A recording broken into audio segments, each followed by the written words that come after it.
Hello friends.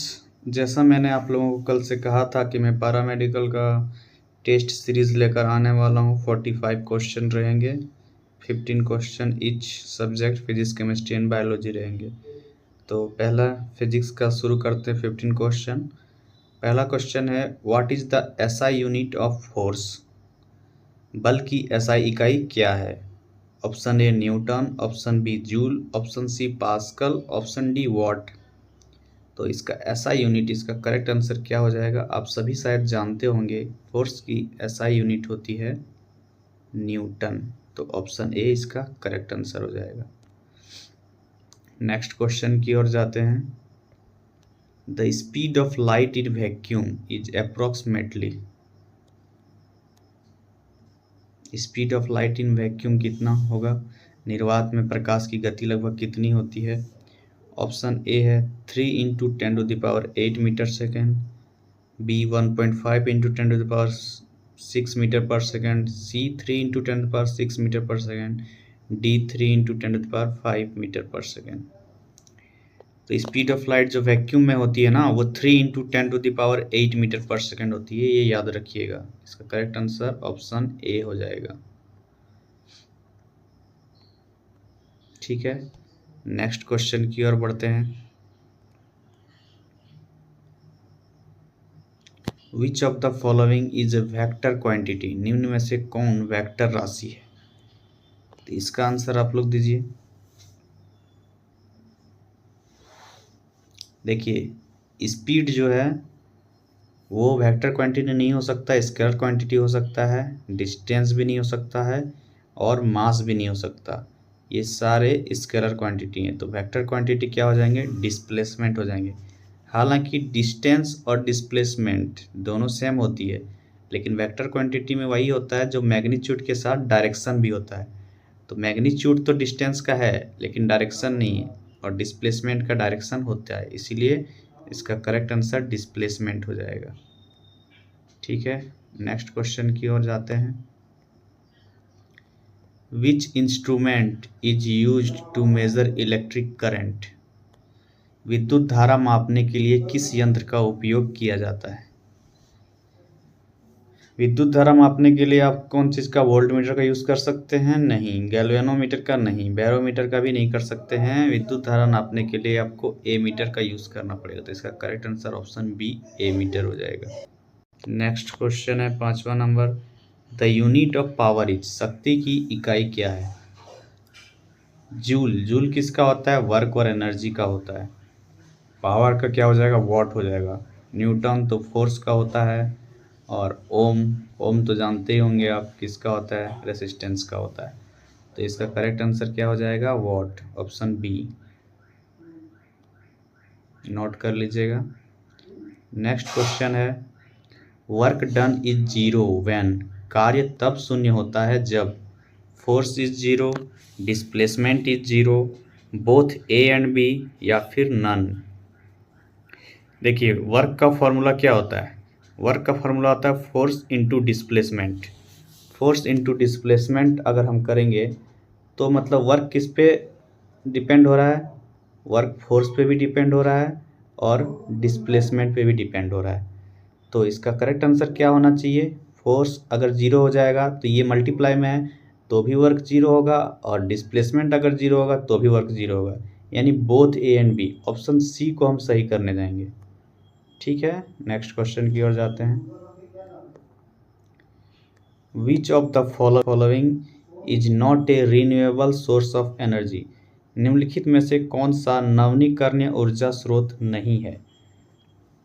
यानी कि वैसा ऊर्जा स्रोत जो कि हम दोबारा उसको नहीं बना सकते हैं। सोलर, विंड, कोल, हाइड्रो। देखिए, इसका करेक्ट आंसर हो जाएगा कोल। कैसे? क्योंकि एक बार जब कोयला जलता है तो वो पूरा राख बन जाता है, तो उसको दोबारा हम नवीनीकृत नहीं कर सकते, इसलिए इसका करेक्ट आंसर कोल हो जाएगा। Next question, Ohm's law relates. Ohm का नियम किससे संबंधित है? ओम्स का लॉ क्या कहता है? ओम्स का लॉ होता है रेसिस्टेंस। रेसिस्टेंस को किससे हम लोग दर्शाते हैं? आर। रेसिस्टेंस को आर से दर्शाते हैं। आर इक्वल टू क्या होता है, V/I। ये V है वोल्टेज, I है करंट। तो इसमें क्या तीनों फार्मूला यूज हो रहा है हमको। रेसिस्टेंस इक्वल टू V/I, ये ओम्स का फार्मूला होता है। तो इसका करेक्ट आंसर क्या होना चाहिए, voltage, current and resistance, option number C. ठीक है। नेक्स्ट क्वेश्चन है unit of frequency is. Frequency का यूनिट क्या है, आवृत्ति जिसे बोलते हैं, उसकी इकाई क्या है। तो फ्रीक्वेंसी का यूनिट तो आप लोग को सबको पता ही होगा। करेक्ट आंसर क्या होना चाहिए, hertz, option number C. Next question, the sound can not travel through. ध्वनि किस माध्यम में नहीं चल सकती है, solid, liquid, gas, vacuum. Solid में भी चलती है, लिक्विड में भी है और गैस में भी है। सबसे ज़्यादा सॉलिड में ट्रेवल करता है, उसके बाद लिक्विड में, उसके बाद गैस में। लेकिन वैक्यूम, जहाँ कोई भी हवा ना हो वहाँ पे साउंड ट्रेवल नहीं कर सकता, वहाँ पे हम लोग को कुछ सुनाई नहीं देगा। तो इसका करेक्ट आंसर ऑप्शन डी हो जाएगा, वैक्यूम। ठीक है। नेक्स्ट क्वेश्चन है what type of lens is used in magnifying glass. आवर्धक कांच में किस प्रकार का लेंस उपयोग होता है। तो इसका करेक्ट आंसर क्या होना चाहिए, कनकेव होगा कि कन्वेक्स होगा कि प्लेन होगा कि सिलेंड्रिकल होगा। जी हाँ, इसका मैग्नीफाइंग ग्लास है ना, तो ये कन्वेक्स लेंस हो जाएगा, ऑप्शन नंबर बी हो जाएगा, कन्वेक्स लेंस। ठीक है, इसको याद रखिएगा। Next question, the boiling point of water in kelvin is. जल का क्वथनांक केल्विन में कितना होता है। बहुत कोई को लगता है 273 केल्विन, लेकिन नहीं। देखिए 0 डिग्री सेल्सियस जो होता है वाटर, 0 डिग्री सेल्सियस 273 केल्विन के बराबर होता है, 273 केल्विन के बराबर होता है। तो यहाँ वाटर का बॉइलिंग पॉइंट पूछा है, बॉइलिंग पॉइंट कितना होता है 100 डिग्री सेल्सियस। तो 100, जब 0 डिग्री में 273 है तो 100 में 100 प्लस 273 यानी टोटल कितना हो जाएगा 373 हो जाएगा। ठीक है, तो इसका करेक्ट आंसर क्या आ जाएगा, option number C, 373 kelvin. Next question,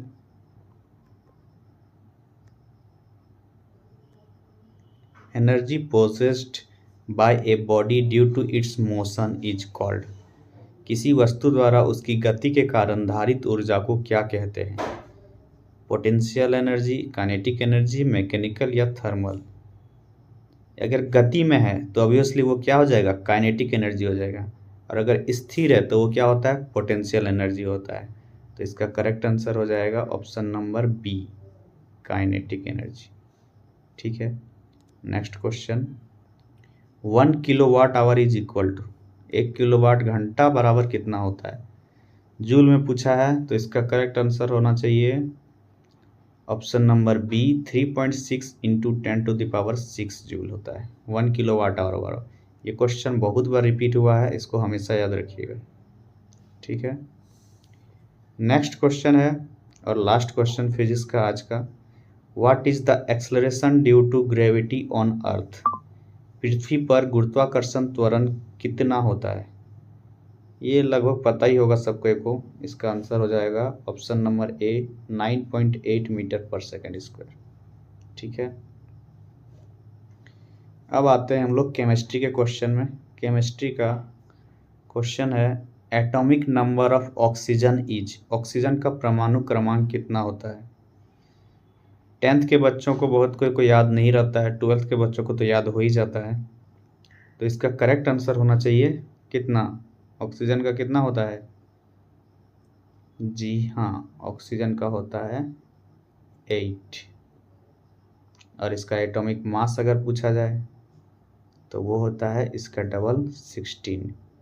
ठीक है। नेक्स्ट क्वेश्चन की ओर बढ़ते हैं।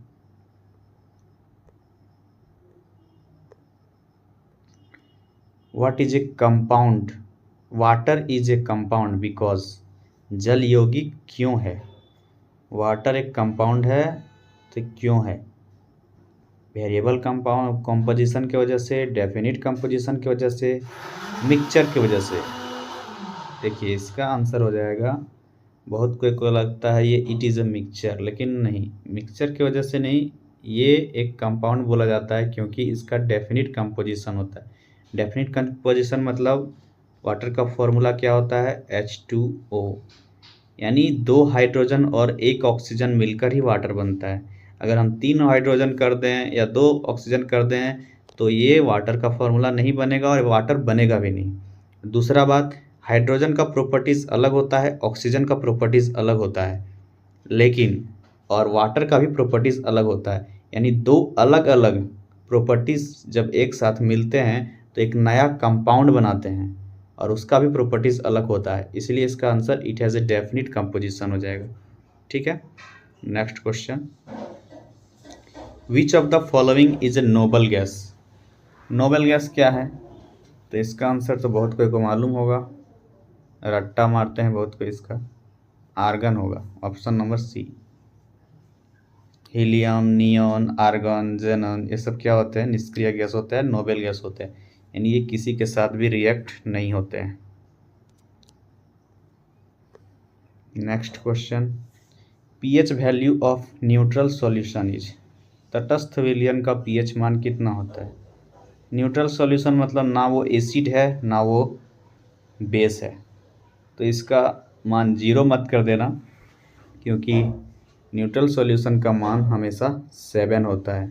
7 से कम जितने होते हैं वो सारे चले जाते हैं एसिड, और 7 से ज़्यादा जितने होते हैं 14 तक वो हो जाते हैं बेस।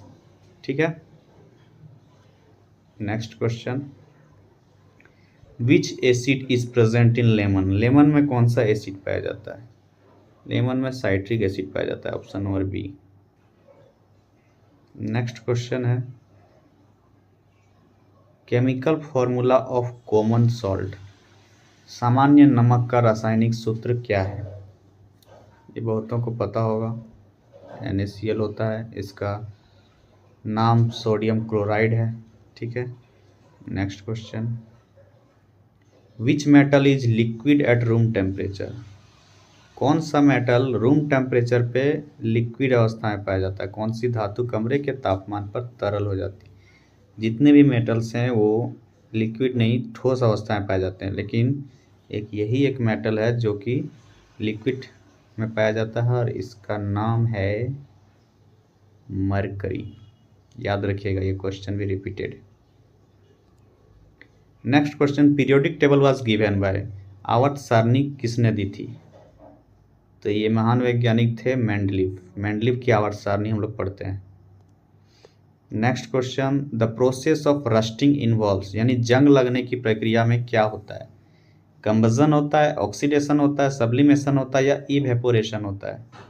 इसका आंसर हो जाएगा ऑक्सीडेशन, यानी हवा के संपर्क में आते ही जंग लगता है। ठीक है, which gas is used in fire extinguisher. Fire extinguisher का जो हम लोग यूज़ करते हैं आग बुझाने में, उसमें कौन सा गैस का प्रयोग होता है। ऑक्सीजन का होता है, नहीं, ऑक्सीजन से तो और आग तेज होती है, तो इसका करेक्ट आंसर हो जाएगा कार्बन डाइऑक्साइड, उसमें कार्बन डाइऑक्साइड होता है, option number B. Next question, which of the following is an alkali, यानी बेस। निम्नलिखित में से क्षार कौन है। HCl हाइड्रोक्लोरिक एसिड है, CH3COOH ये भी एसिटिक एसिड है, H2SO4 सल्फ्यूरिक एसिड है, तो बचा क्या, NaOH। तो इसका करेक्ट आंसर हो जाएगा NaOH।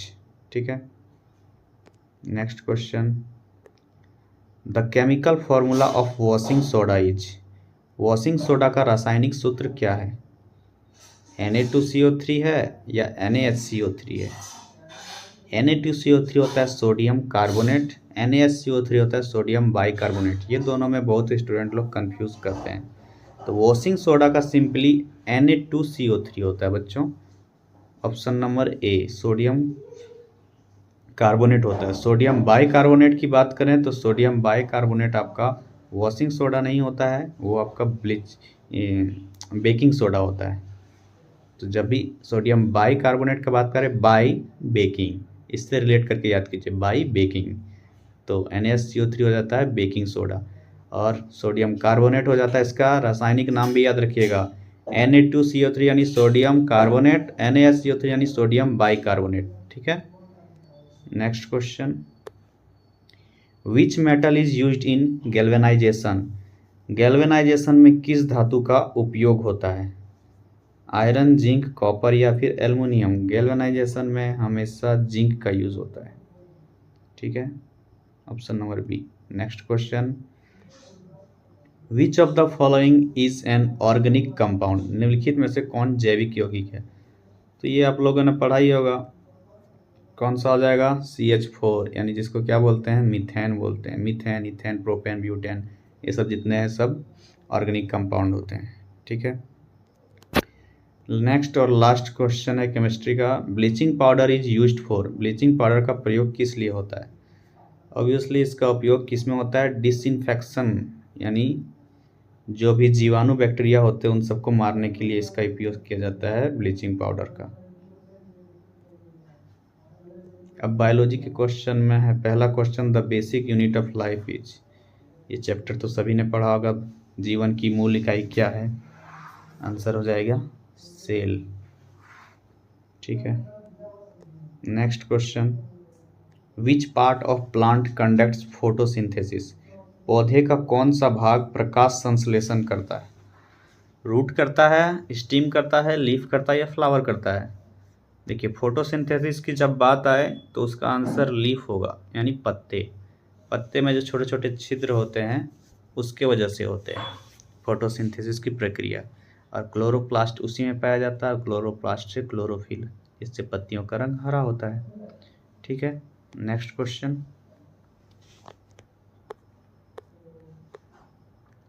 Red blood cells are formed in? लाल रक्त कणिकाएं कहाँ बनती है? लीवर में, किडनी में, बोन मेरो में या फिर हार्ट में? RBC जो सेल्स होती है जो ब्लड में पाई जाती है वो बनती है हमारे बोन मेरो में, ऑप्शन नंबर सी। ठीक है, next question, who is the father of genetics? अनुवांशिकता के जनक कौन है? इसका करेक्ट आंसर हो जाएगा option number B, Mendel. Mendel sir होते हैं अनुवांशिकता के जनक। Next question, the human heart has how many chambers? यानी हमारे शरीर में जो हार्ट होते हैं उसमें कितने चैम्बर्स होते हैं? 4 होते हैं। 3 किस में होते हैं, 2 किस में होते हैं? क्या आप लोगों को पता है? इसके बारे में सर्च कीजिएगा, पढ़ाई कीजिएगा और मुझे कमेंट बॉक्स में बताइएगा 2 चैम्बर्स किसके होते हैं और 3 चैम्बर्स किसके होते हैं। ठीक है, next question, which of the following is a viral disease? निम्नलिखित में से कौन सा वायरल रोग है, यानी जो कि वायरस से होता है? ट्यूबरक्लोसिस यानी टीबी की बात करें तो ये बैक्टीरियल डिजीज़ है। बैक्टीरिया का नाम क्या है इसका? आप कमेंट में बताइएगा। टाइफाइड भी बैक्टीरिया से होता है, साल्मोनेला टाइफाइड नाम है बैक्टीरिया का। और एड्स ये होता है वायरस से। एड्स का फुल फॉर्म बताइएगा क्या होता है दोस्तों। ठीक है, next, which vitamin is known as sunshine vitamin? कौन सा विटामिन सनशाइन विटामिन कहलाता है? ये तो बहुत कोई को पता होगा, vitamin D, option number D भी है और विटामिन डी। ठीक है, अगला question, which organ is responsible for filtration of blood? कौन सा अंग रक्त की छानबीन करता है? छानबीन नहीं करता है यहाँ पे, यानी छानता है, यानी उसको छान के सही करता है। ये थोड़ा मिस्टेक हो गया है हिंदी में। छानने का काम कौन करता है? कौन सा अंग रक्त की छानने का काम करता है? तो इसका करेक्ट आंसर हो जाता है किडनी। हमारा किडनी फिल्ट्रेशन का काम करता है। लंग्स की बात करें तो लंग्स काम करता है प्योरीफाई करने का। ठीक है, प्योरीफाई और फिल्ट्रेशन ये दोनों में याद रखिएगा, कंफ्यूज होते हैं बच्चे। प्योरीफाई का जब बात आएगा तब लंग्स हो जाएगा और जब फिल्ट्रेशन का बात आएंगे तो वो हो जाएगा किडनी। ठीक है, next question, plants absorb water through? पौधे जल को किसके द्वारा अवशोषित करते हैं? जल को किसके द्वारा अवशोषित करते हैं? सबसे नीचे कौन होता है मिट्टी में, जहाँ पानी हम लोग देते हैं? रूट्स होते हैं। तो रूट्स के द्वारा होता है जल अवशोषित। ठीक है, नेक्स्ट क्वेश्चन है which hormone regulates blood sugar? कौन सा हार्मोन रक्त शर्करा को नियंत्रित करता है? तो अगर ब्लड शुगर का हार्मोन का बात किया जाए तो क्या होगा? इंसुलिन हो जाएगा। इंसुलिन ही कम ज़्यादा होते हैं तो हमें शुगर होती है। ठीक है, नेक्स्ट क्वेश्चन की ओर जाते हैं। क्लोरोफिल इज प्रेजेंट इन, इसका आंसर मैंने शायद आपको पहले बताया, माइटोकॉन्ड्रिया, साइटोप्लाज्म, न्यूक्लियस या क्लोरोप्लास्ट। मैंने बताया था पत्तियों में क्या पाया जाता है? क्लोरोप्लास्ट पाया जाता है और उसी से क्लोरोफिल होता है। Next question, the largest organ in human body is, ये एक कन्फ्यूज़न क्वेश्चन है। बहुत कोई इसका आंसर लीवर देते हैं, बहुत कोई स्किन देते हैं, तो इसका करेक्ट आंसर हो जाएगा स्किन। जब भी ऑर्गन के बारे में पूछा जाए तो हमेशा इसका करेक्ट आंसर स्किन हो जाएगा, लेकिन लार्जेस्ट इंटरनल ऑर्गन के बारे में पूछा जाए, यानी बॉडी के अंदर अंदर जो ऑर्गन है उसके बारे में पूछा जाए तो उसका करेक्ट आंसर लीवर देना है। अगर कभी भी लार्जेस्ट इंटरनल ऑर्गन पूछा जाए तो लीवर बताइएगा, और सिर्फ ऑर्गन रहे तो उसका करेक्ट आंसर स्किन हो जाती है। ठीक है, next question, which part of brain controls balance? मस्तिष्क का कौन सा भाग संतुलन को नियंत्रित करता है? यानी हम लोग जो चल पाते हैं, चलते वक्त गिरते नहीं हैं, लड़खड़ाते नहीं हैं, तो उसको कंट्रोल कौन करता है? ब्रेन का पार्ट। तो उसका आंसर हो जाएगा सेरिबेलम। ब्रेन का जो सेरिबेलम पार्ट है वही कंट्रोल्स करता है। यानी जो शराबी लोग होते हैं, जो अल्कोहल यूज़ करते हैं, वो देखते होंगे आप लोग कि वो लड़खड़ा के चलते हैं, वो सही से चल नहीं पाते हैं, क्योंकि उस टाइम क्या होता है, वो अल्कोहल एक ऐसा चीज़ है जो सेरिबेलम को डीएक्टिवेट कर देता है, जिस वजह से हम लोग का संतुलन खो देते हैं हम लोग। Malaria is caused by, malaria किससे होता है? बैक्टीरिया से, वायरस से, प्रोटोजोआ से या फिर फंगस से? मलेरिया किसके काटने से होता है? फीमेल एनाफिलीज मॉस्किटो के काटने से होता है, और उस मॉस्किटो में क्या पाया जाता है? प्रोटोजोआ। ठीक है, तो इसका करेक्ट आंसर हो जाएगा प्रोटोजोआ। नेक्स्ट और लास्ट क्वेश्चन है आज का, which blood group is universal donor? कौन सा रक्त समूह यूनिवर्सल डोनर होता है? इसका करेक्ट आंसर क्या हो जाएगा? ऑप्शन डी, ओ। आप कमेंट में बताइएगा यूनिवर्सल रिसेप्टर कौन होता है जो कि ग्रहण कर सकता है कोई भी ग्रुप से, वो कमेंट में मुझे बताइएगा। ठीक है, कल मैं फिर से लेके आऊँगा 45 क्वेश्चन आप लोग के लिए। अभी पैरामेडिकल एंट्रेंस एग्ज़ाम में जितने भी महत्वपूर्ण क्वेश्चन हैं, इम्पोर्टेंट हैं, मैं सभी को लेकर आऊँगा। रोज़ क्लास होगी, डेली क्लास होगी, जुड़े रहिएगा और चैनल को सब्सक्राइब कर दीजिएगा।